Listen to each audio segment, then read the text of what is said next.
reading is not taken from the Old Testament, from the book of Acts.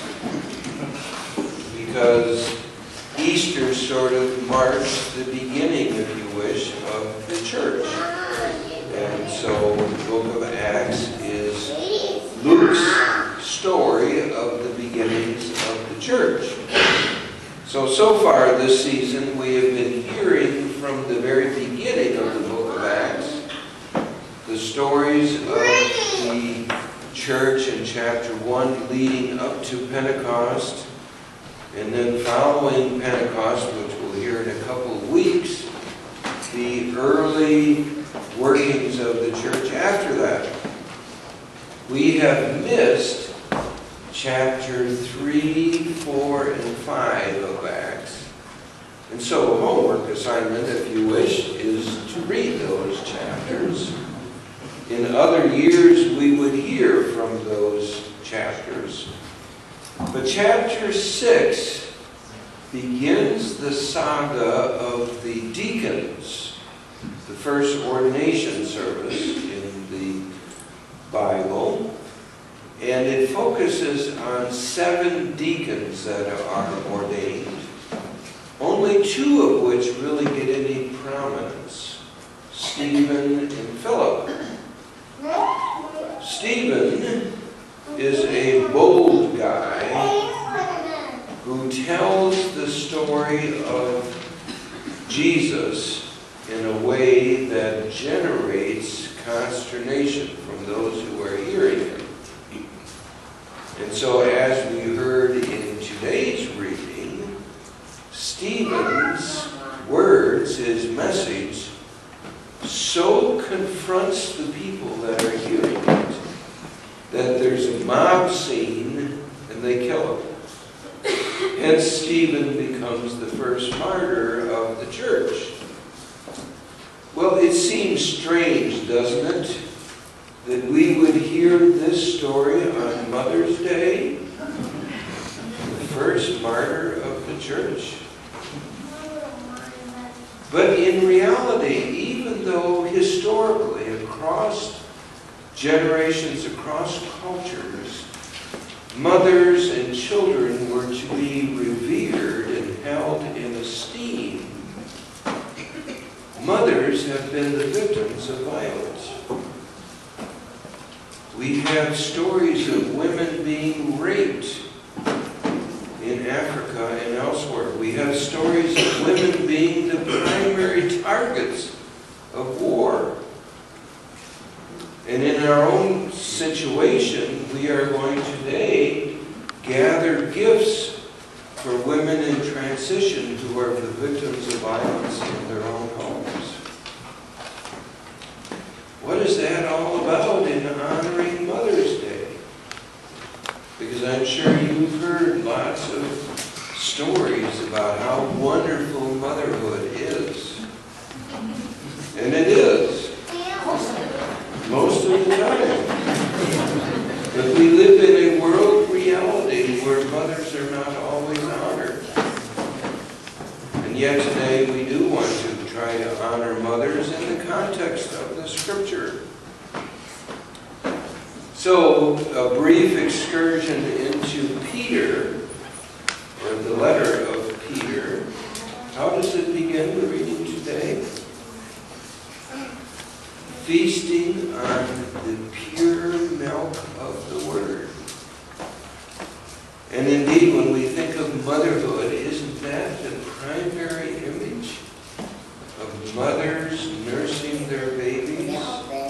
Of the bonding that happens between a mother and a child? And the pure milk of motherhood as being the essential nourishment for a baby as they start their life. But then we come to John, which doesn't seem to be connected to motherhood at all, except that the Gospel of John, which, as you know, comes late in the stories of the Gospels, is probably more of a maternal image of God than you have in any of the other other synoptic gospels. You read the prologue of John, and it is God as mother at the very beginning of creation. God as spirit, as maternal spirit, who is hovering all over the world and creating the beginning. And in a certain sense, the death and resurrection of Jesus in John is a different kind of picture than you get in the synoptic tradition. So in this reading from John chapter 14, we have Jesus talking to his disciples at a time which would seem to be quite troubling. A time when these people who were following Jesus were facing the imminent reality that their leader was going to be taken from them and was going to suffer an ignominious death, crucifixion. And so Jesus' opening words in this time that he's talking to them is, "Let not your hearts be troubled." It's a word that we hear often at funeral services, right? That gospel reading is probably the one most often read at a funeral service. And we think of it as a word given to people whose hearts are troubled because somebody close to them has died. But they are words and a deed that I think have greater resonance with even us. We have been living in a country that for the past year and a half has been troubled. The election cycle was a troubling time. And the new administration has continued the refrain of troubling times, including particularly this past week. It's troubling times, and yet Jesus' words to the disciples, "Let not your hearts be troubled." Why can we not be troubled? In the face of domestic violence, in the face of violence against women, in the face of if you listen to all of the possible scenarios of what's going to continue on in the life of our country, in the face of violence in other parts of the world, how do we not let our hearts be troubled? And Jesus continues to say, "Believe in God, believe also in me."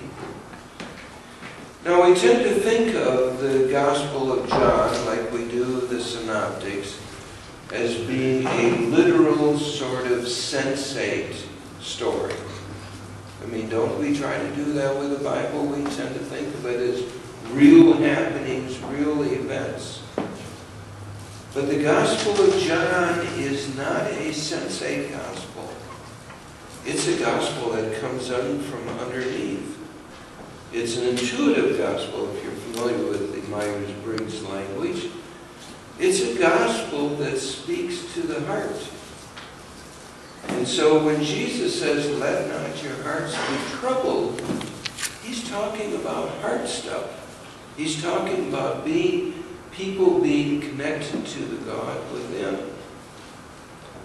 And it's no wonder that Philip didn't quite understand it, because he was looking at things from a sensate perspective. How could you not be troubled if your leader is about to be killed?